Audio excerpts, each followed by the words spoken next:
Fire-type Pokemon were always one of my favorite types as a kid, and Pokemon Platinum is my favorite game, so naturally it only makes sense for me to attempt a hardcore Nuzlocke of Pokemon Platinum using only Fire-type Pokemon. Unlike Diamond and Pearl version, where for some inexplicable reason there are only 2 Fire types available, Platinum has a significantly larger amount of Fire types. That is, if you calculate it in terms of percentage. In actuality, there's still only 5, meaning in the best case scenario, I won't even have a full team of Fire types by the time I take on the Elite Four. But let's not get ahead of ourselves. First, I have to actually make it there. That's going to be tough because right away I'm up against the Rock type gym. In spite of their scarcity, I do actually have 2 Fire types already. My starter Chimchar that I named Zuko, not realizing until it was way too late that I had a female Chimchar. Sorry, Zuzu.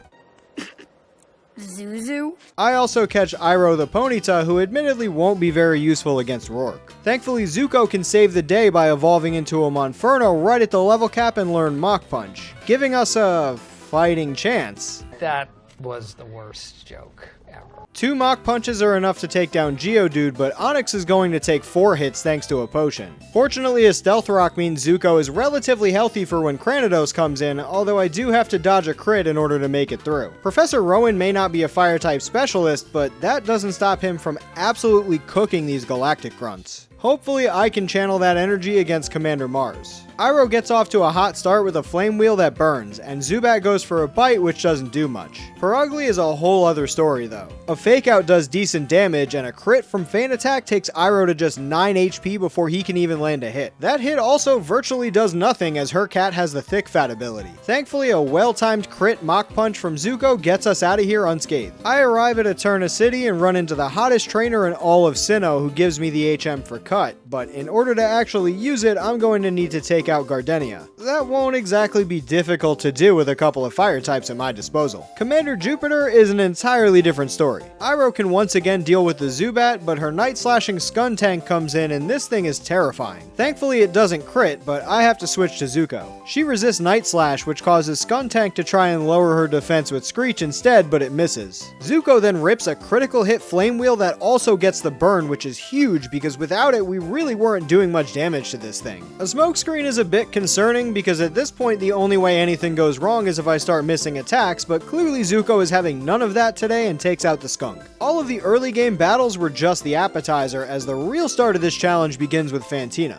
This is where the true limitations of my team start to show. I could have evolved the Eevee I received here in Hearthome into a Flareon, but the moves are so limited that it wouldn't have had a single move that can hit a ghost type. So I decided to delay the underground excavation until after the gym, if we even survive it. Even with a team of 2 and a pretty limited move pool, I do have a strategy here. Iroh leads things off with a Flame Wheel that does over half, but I want Fantina to use her potion on Duskull instead of her Mismagius, so I opt for an Ember. A crit would have ruined the plan and probably caused a wipe, so it's already not the most sound strategy, but Iroh manages to execute it to perfection. With the potion used and Duskull low on HP and burned, Iroh can set up a substitute, which unfortunately takes Future Sight damage, but avoids being hit twice thanks to the priority Shadow Sneak coming in before it was set up. This means Iroh can avoid being clobbered by a Shadow Ball from Mismagius while outspeeding and dealing solid damage with a Flame Wheel. A second Flame Wheel pops the Citrus Berry, and now he just needs to avoid a crit,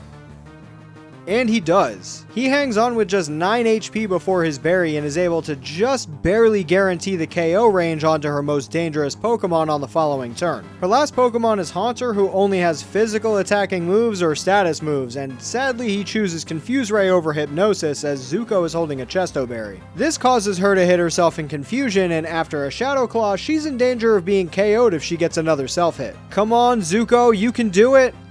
That's my little Zuzu for you. Don't call me that!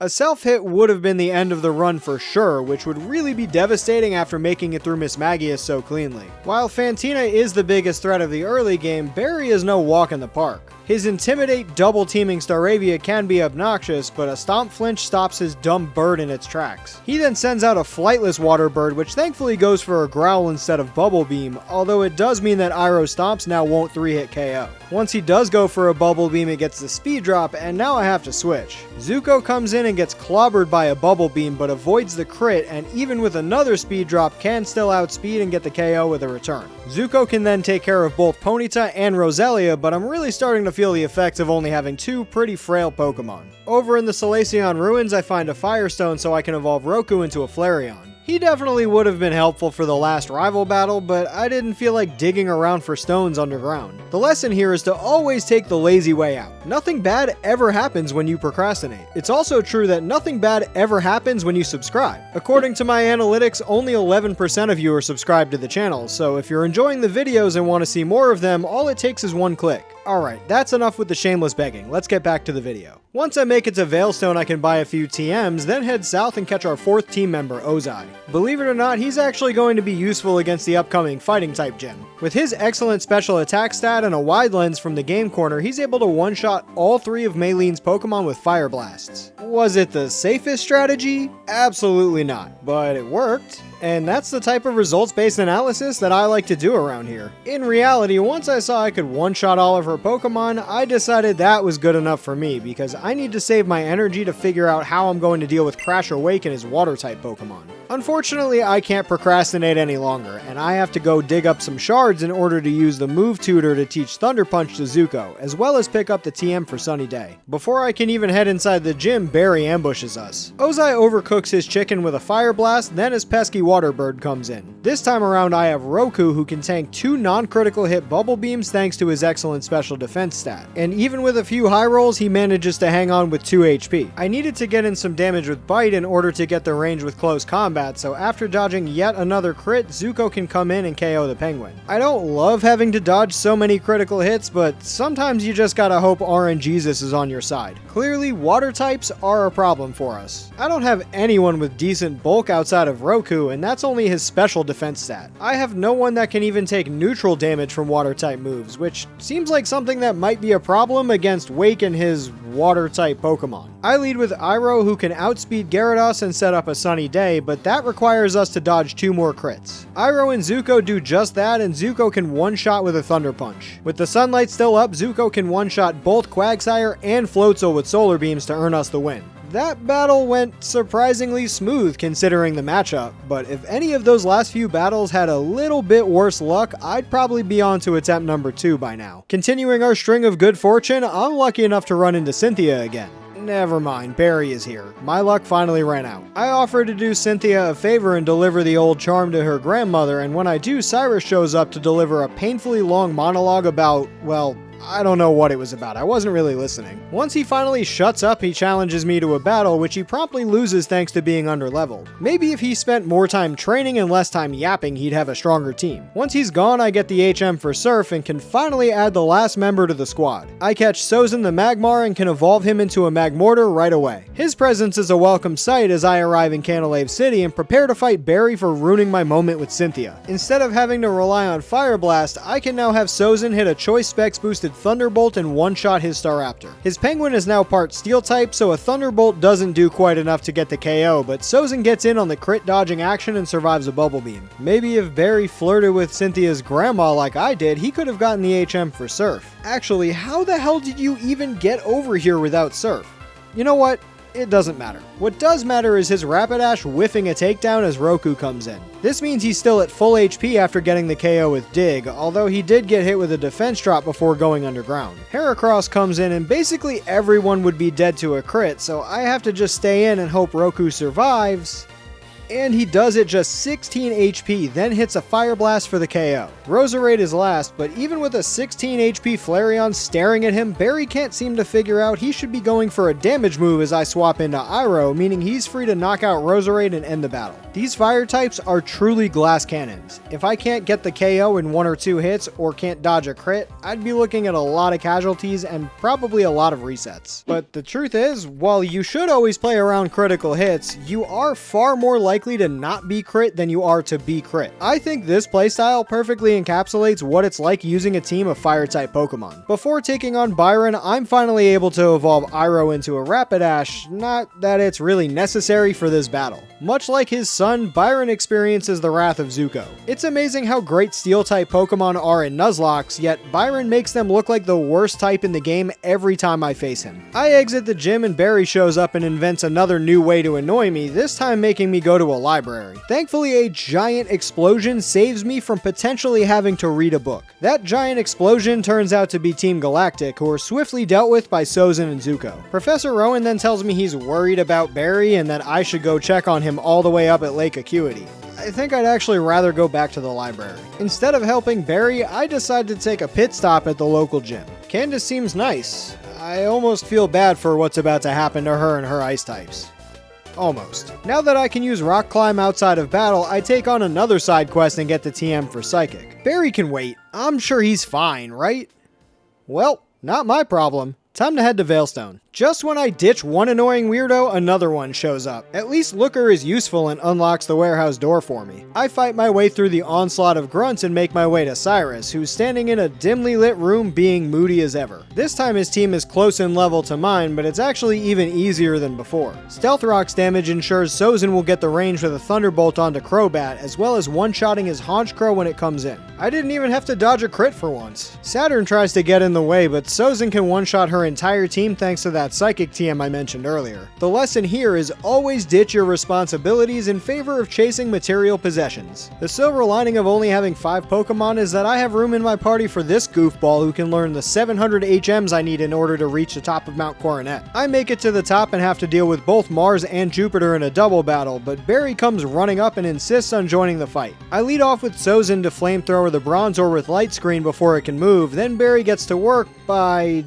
doing nothing useful. Great stockpile, bud. That really worked out well for you. He makes up for it by smashing through Reflect with a Brick Break and taking out the Perugly as I swap to Iroh. I try to set up a substitute, but it gets broken. Then Barry copies me by sending in his own Rapidash, who's too weak to one-shot the Bronzor with a Fire Blast, which allows it to get off a Reflect. Mars and Saturn appear to hate him as much as I do because they continue to pummel his Pokemon while Iroh gets to just relax. After that Sludge Bomb, he's now lost 4 of his 6 Pokemon. His Empoleon does finish off the Golbat, making this a 2v1, or I guess a 1.5v1. I don't know if it's fair to count Barry as a full number. Zuko and Empoleon put aside their differences to work together to take out the Skuntank, but Zuko ends up doing most of the work. I guess if Barry's good for something, it's being a punching bag. He runs off at the perfect time because Cyrus decides to summon the gods of space and time and then rip open a portal to an alternate dimension. I never thought I'd be jealous of Barry, but I wish I left when he did. Wait, Cynthia's here? Never mind. This is perfect.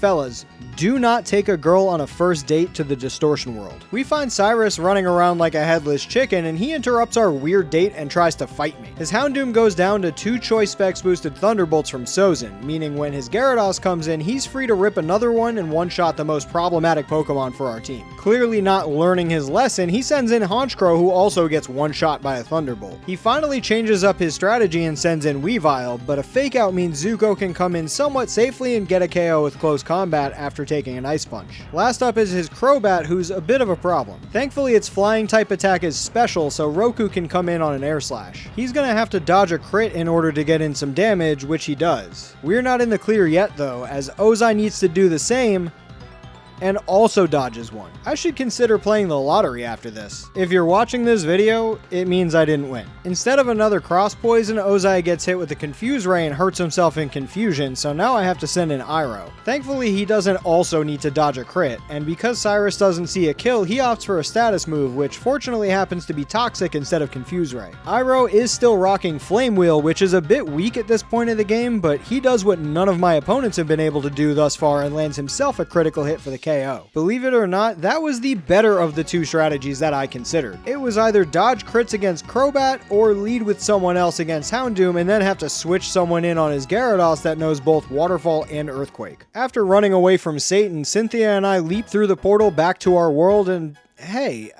I think the date actually went pretty well. The lesson here is always instigate a fight with someone while you're on a date. She'll get to see how strong you are, thus demonstrating your value as a man. Once I arrive at Sunyshore City, I'm approached by the best fire-type trainer in all of Sinnoh, who tells me I need to reinvigorate Volkner's passion for battling. Then he calls me Hotshot. Hey, leave the terrible fire puns to me, buddy. Stay out of my lane. Much like Byron, basically every Volkner fight in these Nuzlockes goes the same way. As long as someone on my team is fast with a decent attack stat and can learn the Earthquake TM, they can obliterate his whole team in one shot. This time around, his Luxray is actually sturdy enough to survive one and hit a Thunderfang. Apparently, he thinks landing one hit while getting crushed is an exciting battle. Once I arrive at the Pokemon League, the only thing standing in between me and the Elite Four is, of course, Barry. He really does find a way to show up at the most annoying times he can think of.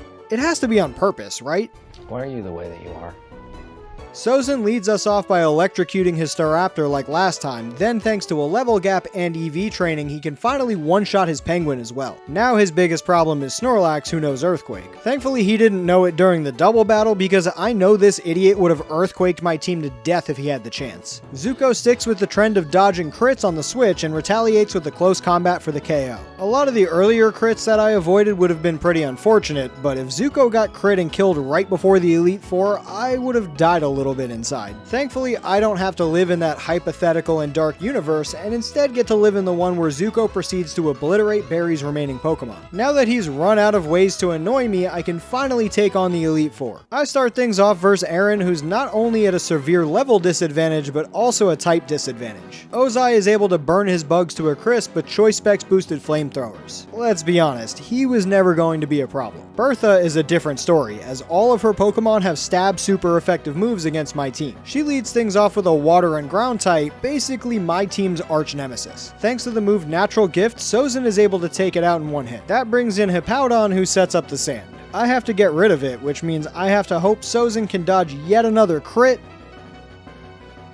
And not only does he dodge it, but he hangs on with literally 1 HP. According to my calcs, there was only one damage roll that would KO, but she still found the second highest roll and gave me a heart attack. With the sun set up, Sozin is able to start firing off single-turn solar beams and take out Hippowdon, Golem, and Rhyperior. Thanks for making it easy on me, Bertha. With the sun set up, a flamethrower also just gets the damage range to guarantee a KO onto Gliscor as well. Defeating all of her Pokemon while clinging to just 1 HP is pretty badass if you ask me. Flint's moment of reckoning is now upon him. Nobody uses lame fire puns around these parts but me. Zuko, torch him. Okay, not exactly torch, but shake it. Either way, the title of Best Fire Trainer in Sinnoh is now mine. While it feels good to beat Flint, it isn't what I came here for. Lucian is the last of the Elite Four. You'd think I would be leading things off with Ozai, but I actually start with Iroh and KO Mr. Mime with a Flare Blitz. This brings out his Gallade, who obviously would have been impossible for Ozai to deal with. The hope is that Iroh can set up a substitute and dodge a Stone Edge in order to have it remain intact, but that plan sadly isn't working out. A bounce won't KO, and I can't risk it missing, so this is where the journey ends for Iroh. I decide to let him go out on his own terms by taking himself out with a Flare Blitz. This lets Zuko come in and guarantee the KO with an Earthquake to avenge him. With Zuko in, I know a Psychic is coming, so this lets me get a clean switch into Ozai, who can one-shot Espeon with a Dark Pulse. I was hoping Alakazam would come in next, but instead Lucian sends in Bronzong. Anticipating an Earthquake, I swap into Sozin, but instead he goes for a Calm Mind, which causes it to survive in the red from a Flamethrower. He heals up, but 2 more Flamethrowers get the job done, and now all that's left is Alakazam. Thankfully, I can safely bring Ozai back in on another Psychic and end the battle. He also gets just enough EXP to learn the move Nasty Plot just in time for the last fight. Cynthia and I may have had fun on our date, and she might have been impressed by my fighting skills against Cyrus, but I'm going to need to prove myself to her to truly win her over. While the loss of Iroh leaves me with only a team of 4, I feel victory under these circumstances will impress her even more. Ozai uses that newly learned skill immediately against Spiritomb and starts setting up Nasty Plots. As long as he doesn't get crit multiple times, he's safe to set up 2 in one shot with a Dark Pulse. Even with her massive special defense stat, my Loaded goes down to a +4 Dark Pulse in one hit. Cynthia sends out the big guns, but her Garchomp is too slow for Ozai and gets obliterated in one hit as well. By now, she can see where things are going. A Flamethrower one-shots Lucario, a Dark Pulse one-shots Togekiss, and her Roserade gets torched by one last Flamethrower. Before I head out on my next date with Cynthia, I just want to thank you for watching the video. If you enjoyed it, consider giving it a like. If you want to see more content like this, subscribe to the channel. I'll be making a lot more videos like this one in the future. If you want to have a say in the type of Nuzlocks that I play, you can become a channel member and vote on polls and have a say on what I do next, as well as some other cool perks like extra clips and Nuzlocke updates. Well, it's about time for me to head out. Thanks for watching, and I'll smell you later.